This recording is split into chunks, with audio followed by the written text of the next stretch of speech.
আসলাম আবার একটি ব্যতিক্রম ভিডিও নিয়ে আয়শা আপুর সাথে কিছু কথা বলতে। আয়শা আপু, জি ভাইয়া, কেমন আছেন? আছি আলহামদুলিল্লাহ। আপনি কেমন আছেন? আলহামদুলিল্লাহ। আপনি তো পুরো গ্রামের মেয়ে হয়ে গেছেন। জি ভাই, আমি তো গ্রামের মেয়ে। রাজশাহীতে এসে পুরা কাজে ব্যস্ত। এদিকে আসেন, আপনার সাথে একটু কথা বলি। তো এই লাউ ক্ষেত কার আপনাদের? হ্যাঁ। ও, আচ্ছা আচ্ছা। আচ্ছা আপু, মানে প্রতিবেদন তো অনেক করলেন জীবনে, তাই না? জি। এখন পর্যন্ত জীবনের মানুষ পান নাই? না ভাইয়া, পাই নাই দেখে তো চলে আসছি আবার। এখন কি করতেছেন মূলত বলেন তো?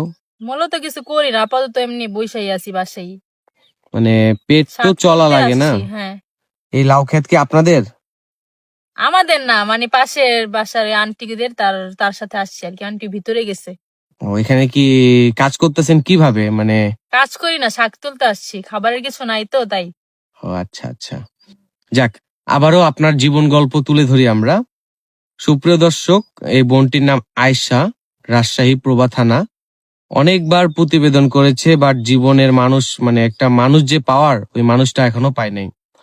তার জীবন গল্প আজ আমরা আপনাদের মাঝে তুলে ধরবো। আচ্ছা আয়েশা, তোমার হ্যাঁ। সম্পর্কে একটু বলো তো আমাদের বোন। কি বলবো, আমি তো আপনাদের ওইখানে গেছিলাম বিয়ের জন্য, লোক খুঁজতেছিলাম, পাই নাই। তো আম্মু অসুস্থ, তো বাসায় চলে আসতে হয়েছে, আইসা পড়ছি। ও আচ্ছা আচ্ছা। হ্যাঁ। আন্টির এখন বর্তমান কি অবস্থা? আছে, আল্লাহ রাখছে, একটু ভালো আছে। ও, তো পরিবারের মানে সব দিক দিয়ে আর কি নাজেহাল অবস্থা, তাই তো? হ্যাঁ। আচ্ছা, ভিডিও তো অনেক করলেন, আপনার তো মিলিয়ন মিলিয়ন ভিউ হইছে। আপনার কি এখনো একটা মনের মানুষ পান নাই? না ভাইয়া, পাইলে কি আর বাসায় চলে আসতাম বলেন? কি যে বলেন! যাক, সংক্ষেপে আপনাকে কিছু প্রশ্ন করব। সবাই আপনার সম্পর্কে কম বেশি সবাই জানে, তাও আমরা নতুন ভাবে উপস্থাপনা করি। আপনার পরিবারে কে কে আছে? একটা বোন আছে, আমি আর আমার মা। একটা বোন, আপনি আর আপনার মা। জি। আপনার পরিবারটা ঠিক চলে কিভাবে বলেন তো? আম্মু বাসা বাড়ির কাজ করে, আর আমি টেলারের কাজ জানি। টেলারের কাজ করতাম আগে, এখন আমি কিছু করি না, চলতে কষ্ট হয় অনেক। তারপরে কি করবো, এখন তো আল্লাহ পেট দিছে, খাইতে তো হবেই। ও আচ্ছা আচ্ছা। আপনার ভিডিও তো ভালো রেসপন্স আমরা পাইছি। অনেক মানুষও তো আপনার সাথে কথা বলছে। হ্যাঁ। কেউ কি বাজে কোনো প্রস্তাব দেয়? না, বাজে প্রস্তাব দেয় না, বলে যে 2-1 দিন পর জানাইতেছি, এই, একটু পরে জানাইতেছি বলে, সময় নাই, কিন্তু কিছু বলে না। সুপ্রিয় দর্শক, আপনাদের উদ্দেশ্যে আমি একটা কথা বলি, কাউকে মিথ্যা আশা দিবেন না। এই বোনটি একটা বিয়ের জন্য আসছে, একটা জীবন সঙ্গীর জন্য আসছে।